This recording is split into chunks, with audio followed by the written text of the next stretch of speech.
تو حالا به این فکر کردی که شاید اون آدمی که یه دفعه از زندگیت رفته واقعا تو رو ترک نکرده باشه؟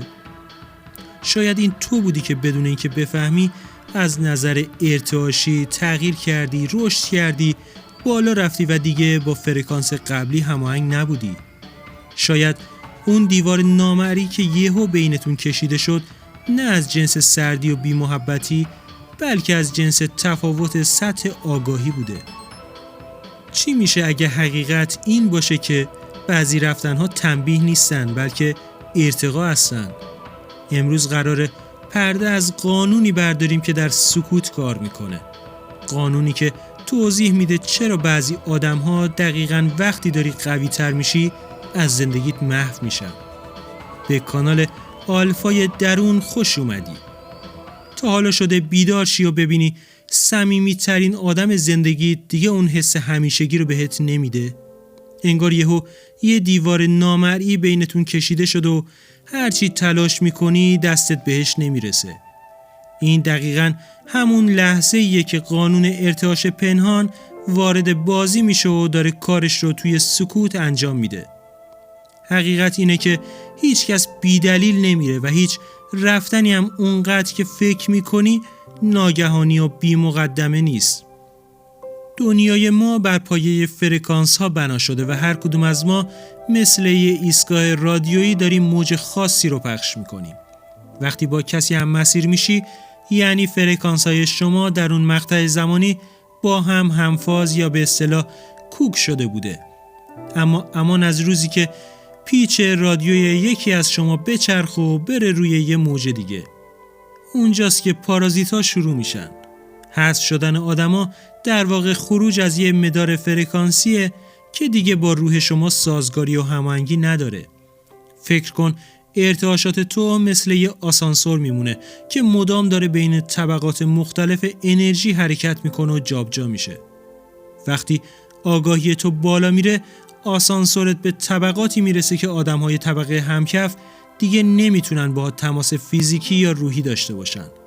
اونا حذف نمیشن بلکه فقط دستشون به دگمه‌های طبقه تو نمیرسه و این یک قانون کاملا فیزیکی و غیر قابل تغییره.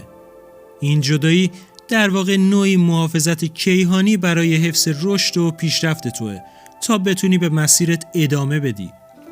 گاهی وقتا ما به آدما میچسبیم چون از تنهایی میترسیم، ولی کائنات با کسی شوخی نداره و کارش رو بلده. وقتی درس حضور یه نفر در زندگی تو تموم میشه جهان به زور اون رو از مدارت خارج میکنه تا فضا باز بشه. این حذف شدنهای ناگهانی مثل یه جراحی سخت ولی لازمه که غده‌های وابستگی رو از روحت جدا میکنه. شاید درد داشته باشه اما پشت این درد یه رهایی عمیق منتظرته که فقط بعد از رفتن اونا حسش میکنی. راز بزرگ اینه که ارتعاشات دروغ نمیگن. حتی اگه کلمات و لبخندها سعی کنن حقیقت رو پنهان و مخفی نگه دارن. ممکنه طرف مقابل ظاهراً مهربون باشه اما اگه فرکانس حسادت یا خشم رو ساطع کنه سیستم دفاعی روحت اون رو پس میزنه. تو ناخودآگاه حس میکنی که یه چیزی سر جاش نیست و همین سنگینی مقدمه یه جدایی بزرگ و ناگهانی میشه. انرژی ها خیلی قبلتر از اینکه زبون ها به چرخیدن در بیان با همدیگه خداحافظی کردن و پیمان ها رو شکستن. خب دوست من، اگه تا اینجای ویدیو حس کردی یکی از حذف شدن های زندگیت دقیقاً همینطوری اتفاق افتاده، همین الان توی کامنت ها برام بنویس ارتعاش رو فهمیدم و این ویدیو رو برای کسی بفرست که هنوز دنبال دلیل رفتن یه نفره. شاید وقت بیداریشه. وقتی تو شروع میکنی به کار کردن روی خودت و تغییر دادن باورهات، در واقع داری کد ارتعاشیت رو بازنویسی میکنی. این تغییر کد باعث میشه آدمایی که با نسخه قدیمی تو مچ بودن دیگه نتونن با ورژن جدیدت ارتباط بگیرن. اونا توی چشمای تو نگاه میکنن ولی دیگه تو رو نمیشناسن چون تو دیگه اون آدم سابق با اون ضعف‌ها نیستی. اینجاست که اونا یا خودشون میرن یا شرایط طوری رقم میخوره که مجبور به ترک کردن فضای زندگی تو بشن. قانون ارتعاش پنهان میگه هر خلایی در جهان میل داره که با چیزی هم سطح و هم تراز خودش سریعا پر بشه. وقتی کسی از زندگی حذف میشه، در واقع داره یه فضای خالی و مقدس برای ورود فردی جدید ایجاد میکنه. اگه اون آدم قدیمی نمیرفت، اون شخص جدید که با ارتعاش الان تو هماهنگه هرگز نمیتونست جایی برای نشستن پیدا کنه. پس به جای قصه خوردن برای صندلی‌های خالی، منتظر مهمون‌های جدیدی باش که قراره با خودشون نور بیارن. بعضی از حذف شدن‌ها در واقع پاکسازی ارتعاشی هستن که توسط راهنماهای غیبی و انرژی‌های برتر هدایت و کنترل میشن.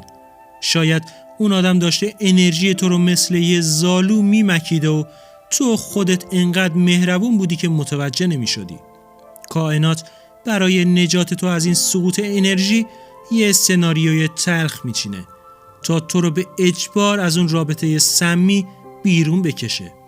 این حذف شدنها در حقیقت یه نه بزرگ به نابودی تو و یه آره بلند به ادامه حیات روحیته.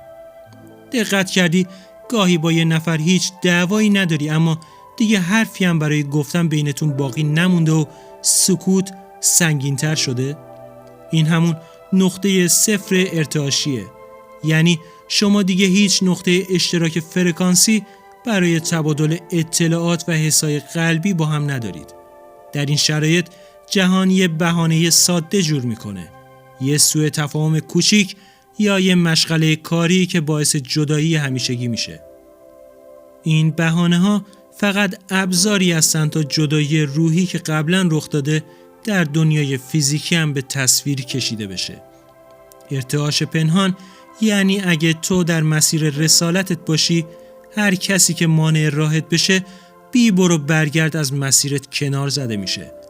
جهان هستی مثل یک کارگردان دقیق بازیگرانی رو که دیالوگ هاشون تموم شده از صحنه خارج میکنه تا نمایش تو خراب نشه.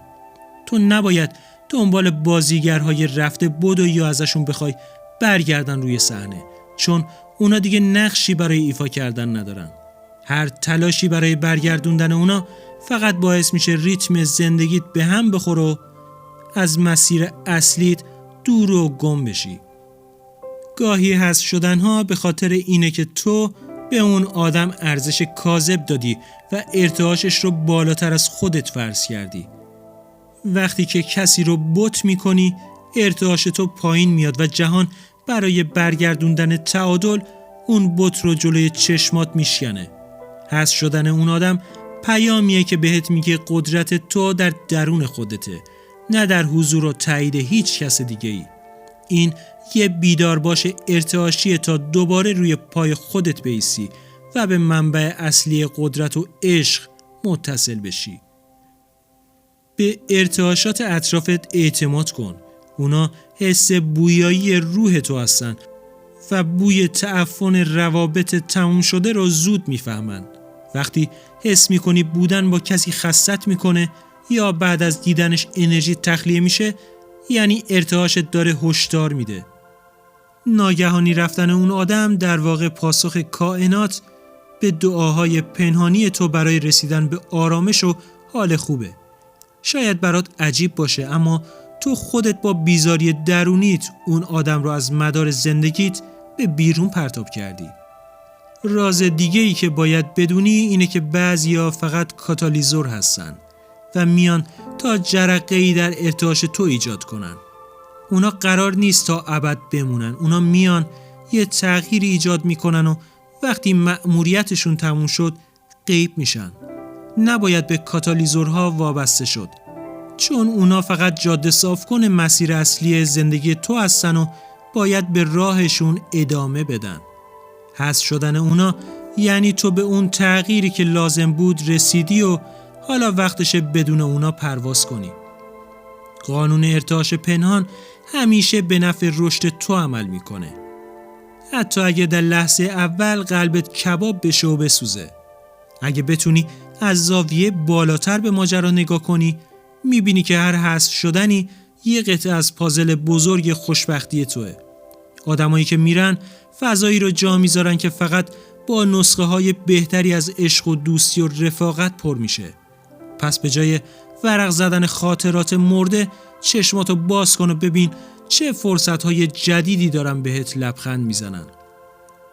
در نهایت یادت باشه که تو آهنربای زندگی خودتی و فقط چیزایی رو جذب میکنی یا دفع میکنی که باهات همراستا باشن. اگه کسی هست شد یعنی ارتعاشش با آهنربای تو دیگه همخوانی نداره و این یه اتفاق کاملا طبیعی و درست فیزیکیه. لبخند بزن، نفس عمیق بکش و اجازه بده جهان هستی با دستای قدرتمندش آدمهای درست رو به مدارت وارد کنه. تو فقط روی بالا بردن کیفیت ارتعاش خودت تمرکز کن. بقیه چیدمانها رو بسپر به هوش برتر کائنات.